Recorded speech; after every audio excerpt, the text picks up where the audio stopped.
ሀገር በቀል አሰልጣኞች የታዩበት የአፍሪካ ዋንጫ።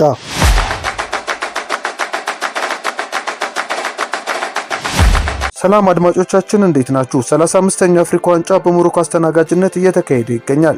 24 ሀገራት በ6 ምድቦች ተከፍለው ጨዋታቸውን እያደረጉ ውድድሩ ሩብ ፍጻሜ ላይ ደርሷል። በውድድሩ ላይ ከሚሳተፉ 24 ሀገራት 12ቱ በአፍሪካውያን የሚሰለጥኑ ናቸው። ያዘጋጁ ሀገር ሞሮኮ አሰልጣኝ ዋሊድ ሬግራጉ ከዛው ከሀገራቸው ነው። የ50 ዓመቱ አሰልጣኝ በ22ኛው የፊፋ የዓለም ዋንጫ ሞሮኮን ለግማሽ ፍጻሜ አድርሷል። ሀገሪቱ በዓለም ዋንጫ ግማሽ ፍጻሜ የደረሰች የመጀመሪያዋ አፍሪካዊ ሀገር እንድትሆን አስችሏታል።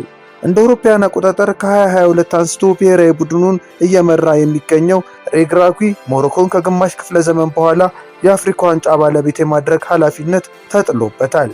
የወቅቱ የአፍሪካ ዋንጫ አሸናፊ ኮት ዲቫር አሰልጣኝ የ41 ዓመቱ የቀድሞ የብሔራዊ ቡድን ተጫዋች ኤመርሰን ፋዬ ነው። እንደ አውሮፓውያን አቆጣጠር በ2023 በኮት ዲቫር አስተናጋጅነት በተካሄደው 34ኛው የአፍሪካ ዋንጫ ቡድኑን በመምራት ዋንጫውን እንዲያነሳ አድርጓል።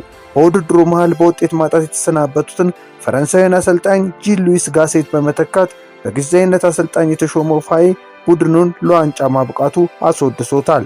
በዘንድሮ ውድድር ዋንጫውን ለማንሳት የቅድሚያ ግምት ከተሰጣቸው ሀገራት ተርታ የተመደበችው ሴኔጋል አሰልጣኝ የ41 ዓመቱ የቀድሞ የብሔራዊ ቡድን አሰልጣኝ ፓፔታው ነው። ፓፔታው በተጫዋችነት ዘመኑ ለሴኔጋል ባደረጋቸው 16 ጨዋታዎች 5 ግቦችን አስቆጥሯል።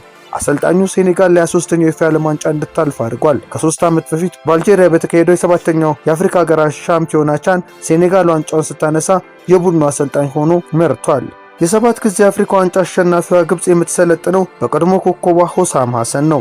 በተጫዋችነት ዘመኑ በአፍሪካ ዋንጫ 11 ግቦችን አስቆጥሯል። በ177 ጨዋታዎች 69 ግቦችንም ከመረብ ላይ በማሳረፍ የብሔራዊ ቡድኑ የምንጊዜም ከፍተኛ ግብ አስቆጣሪ ነው።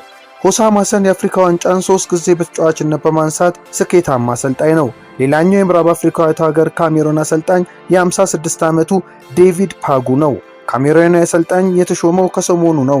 ቤልጂየማዊውን አሰልጣኝ ማርክ ብራይስን በመተካት ቡድኑን እንዲመራ ኃላፊነት ተጥሎበታል። በካሜሮን እግር ኳስ ባለው የታክቲክ መረዳትና ብቃት የሚሞካሸው ፓጉ ቡድኑን አንድ በማድረግ የተሻለ ውጤት ያመጣል የሚል እምነት ተጥሎበታል። ሌላኛው የውድድሩ ተሳታፊ ሀገር ዛምቢያ ነው። ዛምቢያ የ48 ዓመቱን የዛምቢያ ብሔራዊ ቡድን የቀድሞ ተከላካይ ሞሴስ ሲቾኔ የቡድኑ ወቅቱ ዋና አሰልጣኝ ነው። እንደ አውሮፓውያን አቆጣጠር ከ2022 እስከ 24 በጊዜያዊነትና በረዳት አሰልጣኝነት ያገለገለው ሲቾኔ በ2025 ዋና አሰልጣኝ ሆኖ ተሹሟል።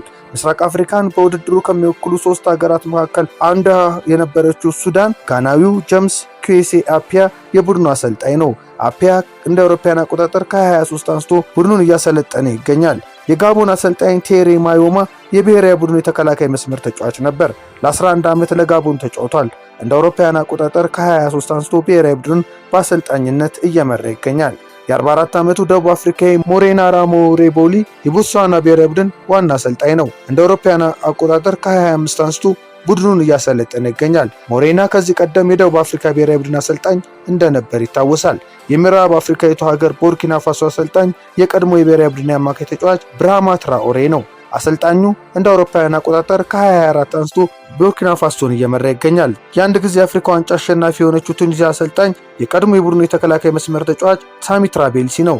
የ57 ዓመቱ አሰልጣኝ ለቱኒዚያ ብሔራዊ ቡድን ለ10 ዓመታት በተጫዋችነት አገልግሏል። ብሔራዊ ቡድኑንም ከ25 አንስቶ እያሰለጠነ ይገኛል። በአፍሪካ ደቡባዊ ክፍል የምትገኘው ሞዛምቢክ በዘንድሮ የአፍሪካ ዋንጫ ከተሳተፉ ሀገራት መካከል አንዷ ናት። ፍራንቺስኮ ኩዌሪዮል ኮንዴ ጁኒየር ወይም ቹኩዌኒዮ ኩንዴ የብሔራዊ ቡድኑ አሰልጣኝ ነው። የ60 ዓመቱ አንጋፋ አሰልጣኝ ለሞዛምቢክ ለ15 ዓመታት በተጫዋችነት አገልግሏል። ለሀገሩ በ43 ጨዋታዎች 12 ግቦችን ከመረብ አሳርፏል።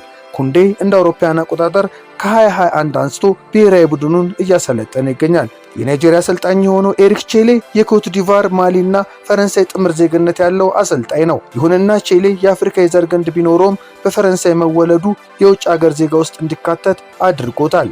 የአፍሪካውያን አሰልጣኞች በአፍሪካ ዋንጫ የማሰልጠን ምጣኔ ከሌሎች ወቅቶች አንጻር ያሁኑ የተሻለ ነው ማለት ይቻላል። ይህም ሀገር በቀል አሰልጣኞች እየተሰጣቸው ያለውን ትኩረት ያሳያል።